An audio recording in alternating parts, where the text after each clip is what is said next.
प्यारे बच्चों, कल मैंने कॉन्स्टिट्यूशनल प्रोविजंस के बारे में पढ़ाया था। आज हम measure taken by government for welfare of the marginalised, जो अल्पसंख्यक पाए जाते हैं, उनके विकास के लिए सरकार ने क्या मापदंड अपनाए हैं, उनके बारे में पढ़ाने जा रहे हैं। वो ध्यान देखें। इन 1955 the Untouchability Abolition Act was framed.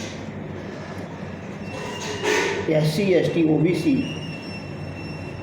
के उत्थान के लिए 1955 में एक एक्ट बनाया था। उसके बारे में बताया गया है। कहते हैं any practice untouchability in any form is to be punished by law. एक कोई छुआछूत की बात करता है तो उसे क्या किया जाएगा? पनिश किया जाएगा, बाय कानून के द्वारा दंडित किया जाएगा। The protection of civil rights act 1976 and the prevention of atrocities act 1990 were framed to provide punishment for act of the untouchability and atrocities. अब देखिए इसके बाद में सेकंड है adequate arrangement for the representation of the scheduled caste and tribes and other backward caste have been made. The central and state government reserve seats for the scheduled caste and scheduled caste tribe and other backward caste in their services. Besides, these classes have been given many other facilities and exemptions, etc. Lower age, relation of qualification, experience, etc. Book number, special facilities for imparting education have been given to marginalized communities. These include coaching for competitive examination, for which funds for the week arranged by central or state government. Scholarship for class 6 to 10th by the state government, and textbook, book grants, loan, etc.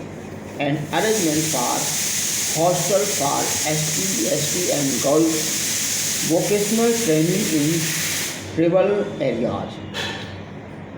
Separate welfare developments have been set up in different states and union territories to protect and promote their interest.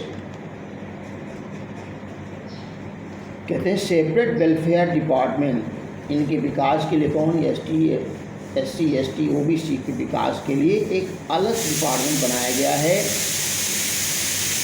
Setup in different state, अलग अलग राज्यों में, and union territories protect and promote their interest. ऐसे क्षेत्रों में जहाँ ये लोग रह रहे हैं उनकी सुरक्षा और उनके उत्थान के लिए ये कहते हैं देयर इंटरेस्ट। ये जो बनाए गए हैं डिपार्टमेंट, वो इंटरेस्ट रखे, उनको मतलब रुचि करके उनके विशेष उत्थान के लिए ये आपके विभाग बनाए गए हैं, जिससे SC, ST, OBC का डेवलपमेंट हो सके। तो इस तरह से क्विक रिकैप में मेन मुख्य बातें दी हैं, ये भी पढ़ने तैयार करेंगे। Fundamental rights are essential for growth, development of responsibility of citizen of country. फिर है the Indian constitution guarantee 6 fundamental right all citizen of India. The constitution guarantee 3 types of equality, legal, civil and social. Constitution guarantee 6 type of freedom of the citizen. The constitution protect all the exploited section of society. Our constitution guarantees the freedom to its people to profess, practice and preach any religion. The right to constitutional remedies enable a citizen to move the courts if any of his right is violated. Fundamental rights are universal, justiciable, and not absolute, and can be suspended during emergency. Rights and duties go hand in hand. The Constitution lays down 10 fundamental duties, now 11. The Constitution as well as government have made sincere efforts for the welfare of the marginalized community. ये आपको दिए गए हैं। इसके जो लेंदी blanks हैं, MCQ हैं, ये आप करके लाएंगे, अगले टर्न पर फिर बात करेंगे।